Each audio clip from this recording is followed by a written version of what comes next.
Mən çatmışam, hər şey yaxşıdır, dedi Mahmud Tütünçüyev. 2 gündür doğmalara ondan şad xəbər gözləyirdi.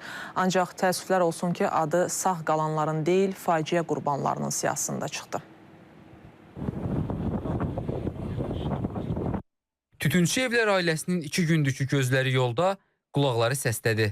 Onlar övladları Mahmudun Qrozlu şəhərindən "Mən çatmışam, hər şey yaxşıdır" sözlərini həsrətlə gözləyirlər. Dünən səhər saat 8 radələrində Qroznyaya, əmisinin dəvəti ilə Qroznyaya gedirdi. Amma bir müddətdən sonra biz bu hadisəni eşitdik.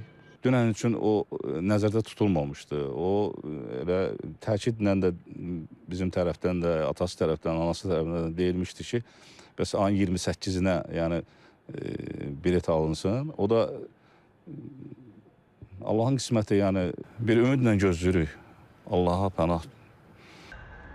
Atasının danışmağa sözü çox olsa da bu gücü özündə tapa bilmədi. Gözləri isə Mahmudun yola düşməzdən əvvəl çəkdirdiyi o şəkildədir. Qan analizini verdi, bəli, götürdülər. Eyni zamanda ağız nahiyəsindən, boğaz nahiyəsindən də qan analizi götürdü, yaxıma götürdülər. Bizə son verilən deməli məlumat budur ki, orada 3 nəfər tanınmaz halda olan bizim vətəndaşlarımız var və orada çox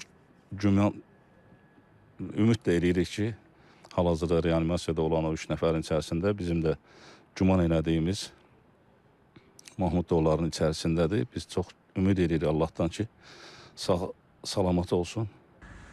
Ümid heç vaxt ölmür deyiblər. Amma bu süjeti hazırlayan zaman o ümid qığılcımı da söndü. Aktaoda baş verən faciənin qurbanlarının siyahısı açıqlandı. Mahmud Tütünçüyevin də adının olduğu o siyahı. Vurğun Mədətov, Zaur Ağamir, İTV Xəbər.